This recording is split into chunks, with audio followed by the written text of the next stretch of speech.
Welcome, everybody, to the Glaziar Gamble podcast.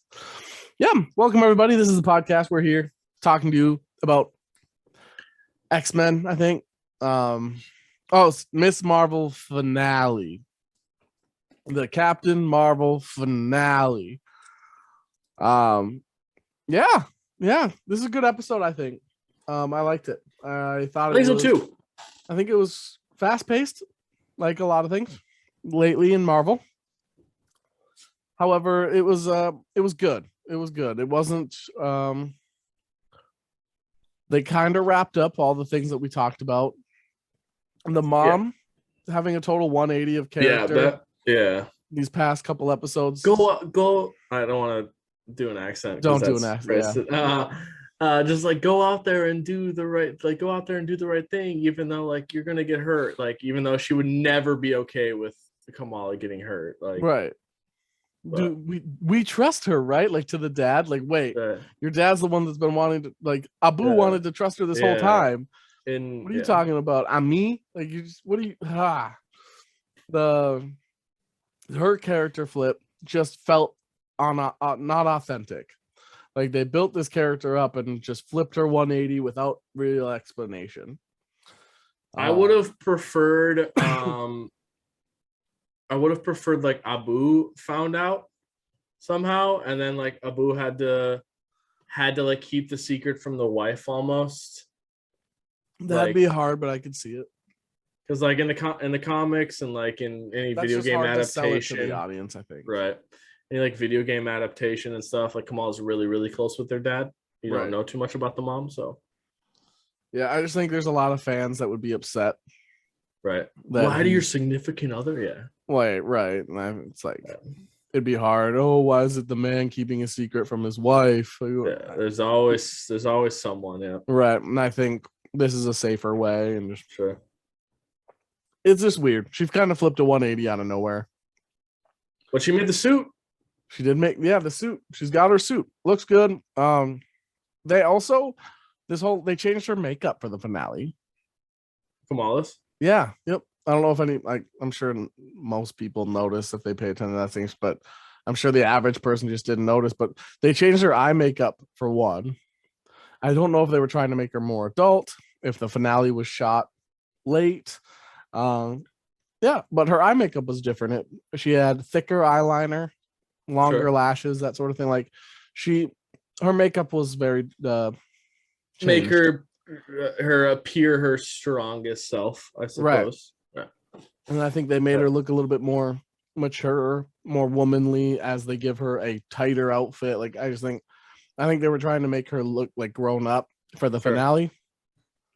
Her and Kamran almost kiss. Yeah. I don't know. I didn't like Kamran in this episode. This was my least favorite Kamran episode as well. Yeah. Kamran meeting the Red Daggers. I don't know what that's supposed to mean at the end. Yeah. Yeah. I don't. And he wasn't supposed to trust the Red Daggers, and then he just. Yeah, because he's against the clandestine, but then like. He's not like he's a clandestine offspring, not like a clandestine, I guess. So like, is he full clandestine? I don't know. The Department of Damage Control. I like the modern take on, using TikTok and phones to show them like when the bad guys that are actually like organized are on camera, they don't know necessarily as much what to do. But then the lead guy, it's like, wait, you didn't want any of this stuff. Like it was just weird. Like it was clear he has a different motive for what he's doing. 100% like, I mean, okay, first of all, he had like, there's a 98% chance he is a Skrull. Because he knew that Fury was off planet. How does he know that? How does he know that Fury's off planet? I think he's working with Fury. There's a 98% chance the lady is also a Skrull. I think he's a Skrull. I think he's working with Fury. And I think he could just be like faking this tough guy thing to like protect these younger superpowered individuals. That's what I think. Could be. Yeah. Because he didn't want them to he didn't want her to engage at all. Said to back out. Them. Yeah. And he also fired her, and he seems to try to be protecting them. He seems like he's a hidden good guy. Yeah. So, I mean, But yeah, Kamran, least favorite episode with him. His powers, too similar. Not only were they too similar, besides his like whole explosion thing, which they didn't clarify what was happening at all. Yeah. Was he releasing a mist? Was he releasing the break in time space continuum or one of them? Yeah.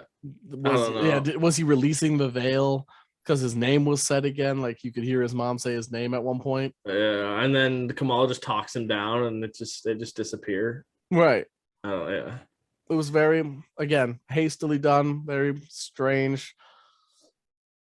And the Red Dagger thing, yeah, I didn't. Kamran was just. This was a bad Kamran episode. Yeah, 100%. Bruno going to Caltech.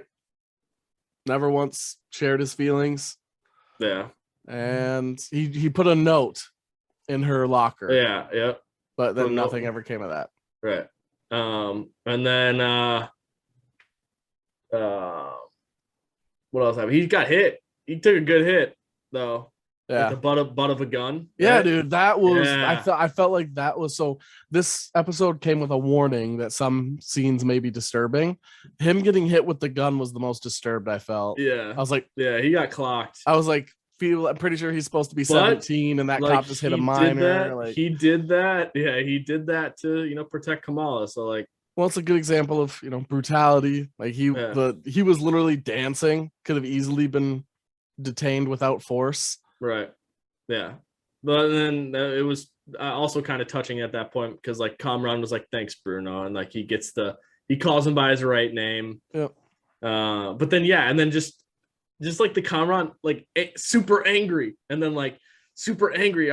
He's gonna go off. He's gonna kill people. Like at one point, I was like, "Oh, here it comes!" Like he's gonna, because considering like when he went through the wall, it disintegrated it. Yeah. That's why Kamala had to stop it with her exact same power that he has. It was a good Kamala episode. It was a quick turnaround for her family. Bruno was a good episode. Kamran bad episode. Her friend, blanking on her name, the member of the board. Yeah. Good episode for her. Yeah. She's kind of like doing her own thing still. Brie Larson. She showed up. She did show up in the post-credit scene. Here's my like theory about this. Okay. There was two main things we need to talk about this episode, and this is one of them. Okay. So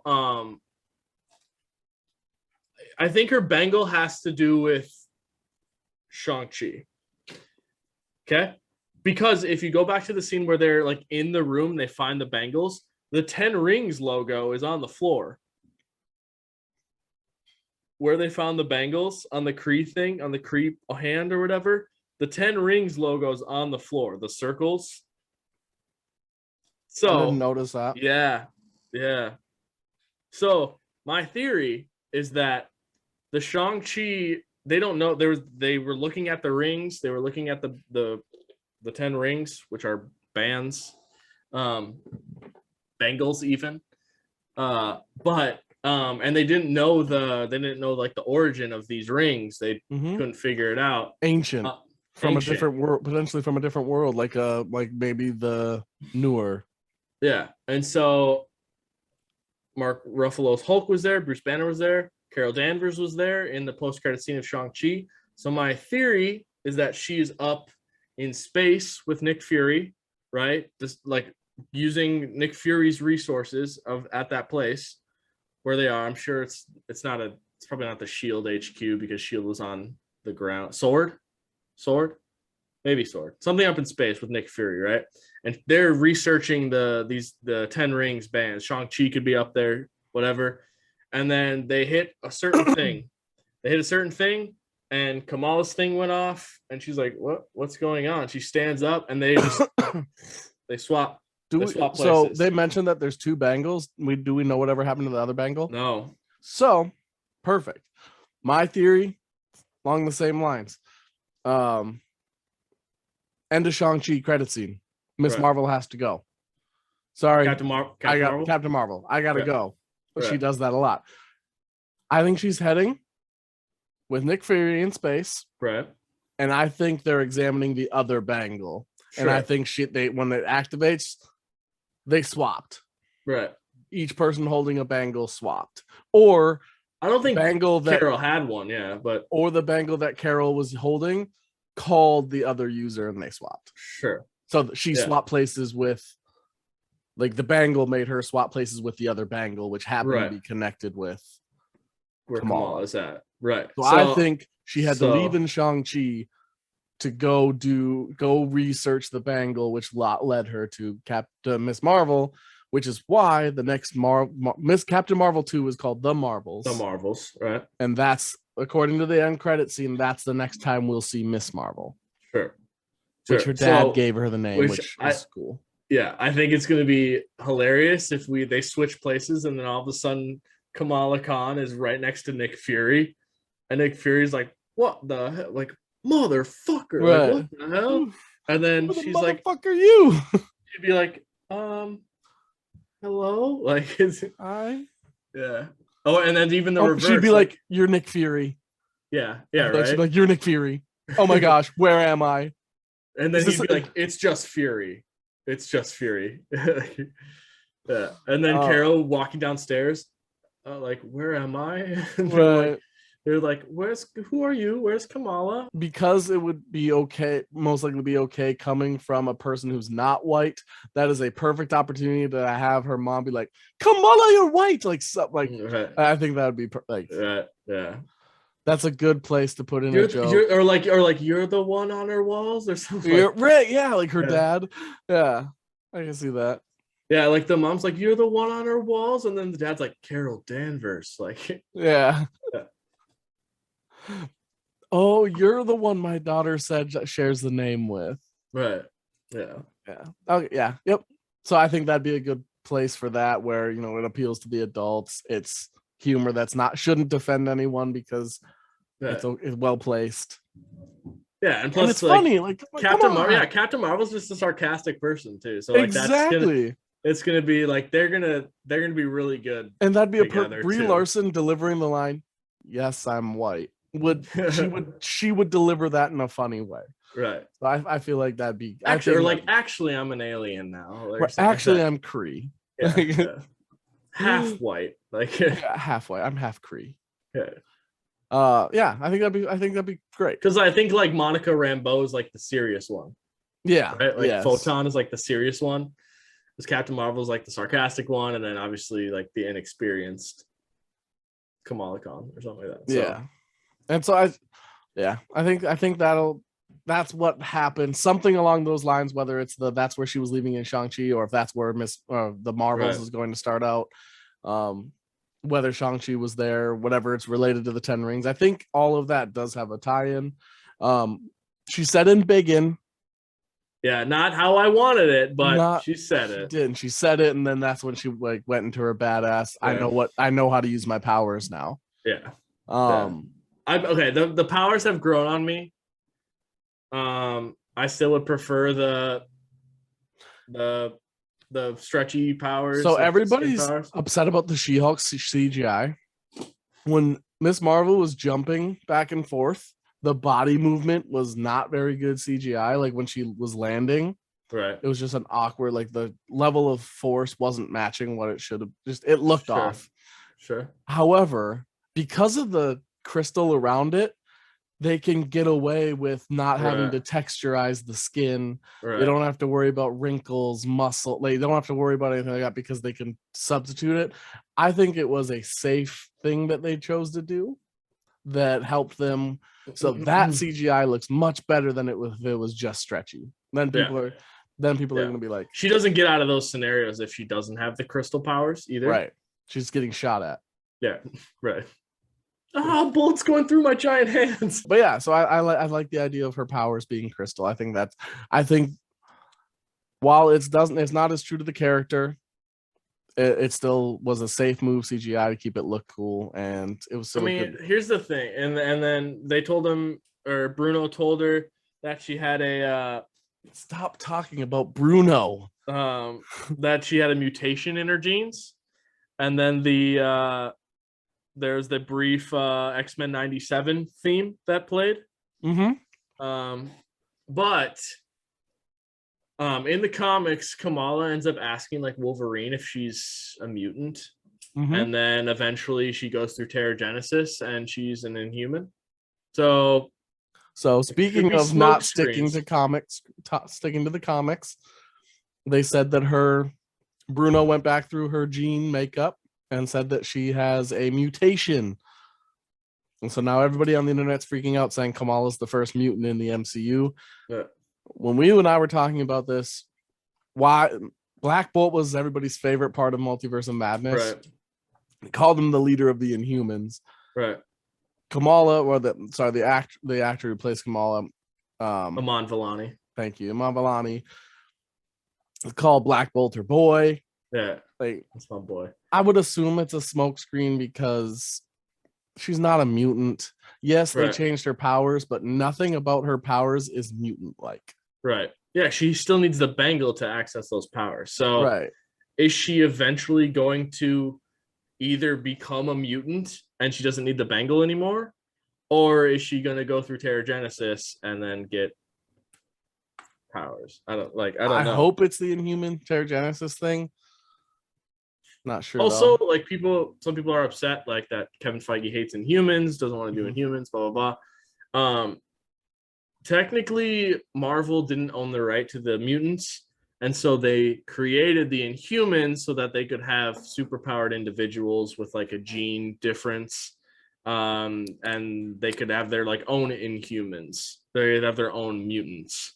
So I don't know. I don't like, obviously in Earth 838, both of them exist. Like mutants and Inhumans exist. So I don't know. I'm indifferent right now. I'd like to see what they do, but I'm still hoping for the Inhuman line. Same. Leaning a little bit more towards, oh, that's too bad, but more so indifferent. See what they do with it.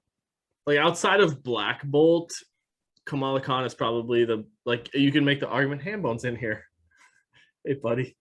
You can make the argument that Miss Marvel's the most popular Inhuman. So Mike, Quake. Don't forget about Quake. Right, it's Quake. Yeah. Rumors are Quake might show up. But why would she? She's a mutant now, right? She's a mutant, yeah. Fantastic Four, mutants. Quicksilver, Wanda, mutants. Even though they retconned it, I think, in the comics, but yeah. Mutants. Captain America, mutant. Yeah. Bucky, mutant. Iron Man. Sam Wilson, not Captain America, mutant. Yeah, so I think that's interesting. The mutation is interesting. Some people were wondering if she actually swapped places with Carol Danvers or whatever, and I was like, she turned into her. I was like, no, turned into her. Like, so I don't really have too much else to say on the episode. It was probably my favorite episode of the series. So I would say very good overall. Series needed 2 more episodes, but it was very good. Sure. Need 2 more episodes and a Terrigen crystal. That's what they needed. Yes. The one crazy theory or comment that I have to like my little closeout for this whole thing. 2 interviews as of late. I believe one was James Gunn and one was Kevin Feige, or both were Kevin Feige. I know at least one was Kevin Feige. Okay. Talking about how fans don't understand how important the quantum realm is, and that fans should start paying attention soon to the quantum realm, or they don't understand the power of behind the quantum realm and should start paying attention. So, something. I mean, Michelle Pfeiffer's character came out of the quantum realm and was able to heal Ghost temporarily, at least. But now Ghost wanted to go back in to get enough powers to do so. There's an unknown amount of power down there that. Well, when they traveled, Kamala looks like she shrank. Oh, you're right. Yeah. Because I didn't see like a. And the quantum realm had like clearish, crystal-looking, reflective walls, things floating everywhere. The place where the clandestines are was designed similarly in another dimension that could be ripped open through the veil.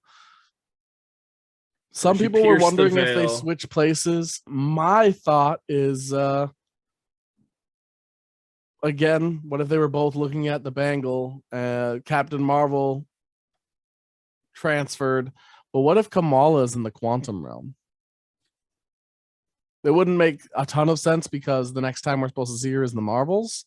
Right. But they said she will return in the Marvels. That doesn't mean that that's the next time we'll see her. Sure. Because she looks like she's shrinking. Well, does Secret Invasion come out before the Marvels?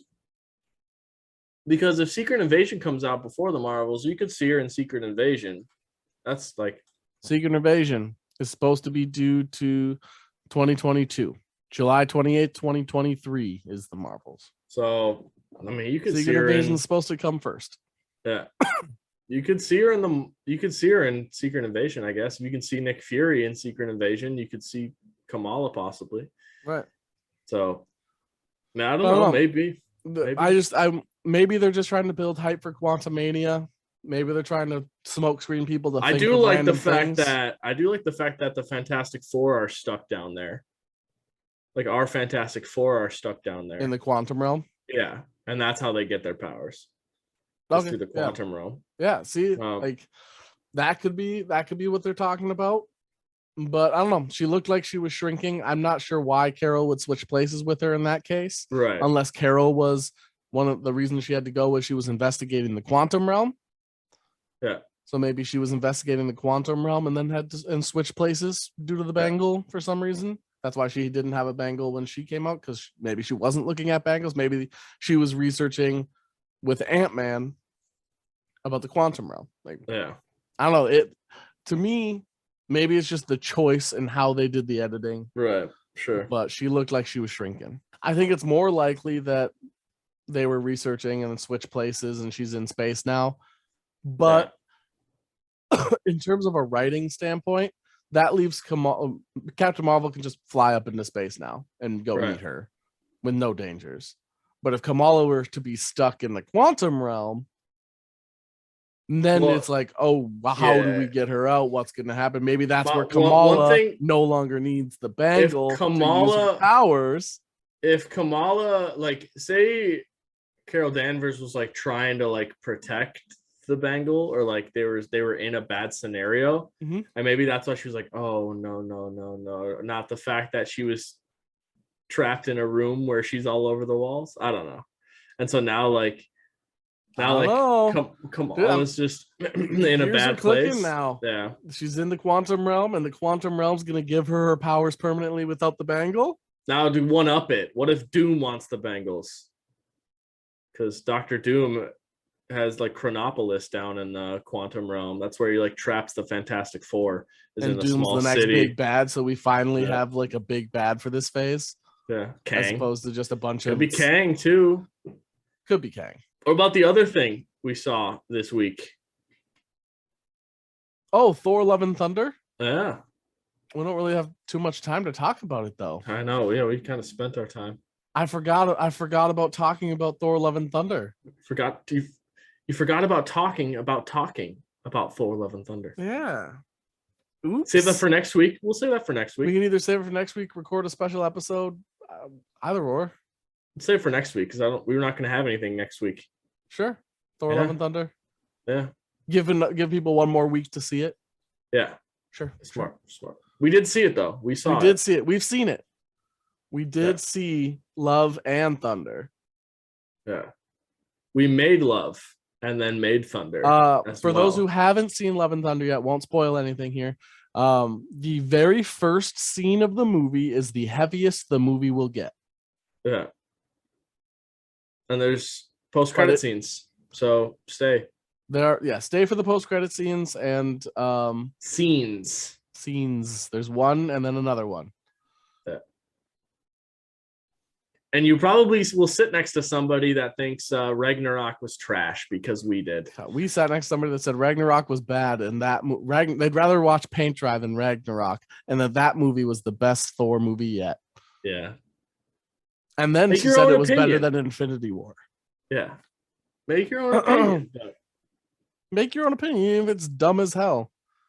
That she was like a 12-year-old girl with her parents, I think. So, parents, sorry, you're doing it wrong. Infinity War is incredible. Yeah. Endgame sucks. That's my bad opinion. Yeah. I think Endgame's not great. But that's just me. Infinity War, phenomenal. Yeah. Phenomenal. But yeah, heaviest scene. It's in the first scene of the movie. Background of gore, and then the rest of the movie never really feels that heavy at all. So thanks for watching, everybody. We'll see you next week. You all look great today. G Mutant.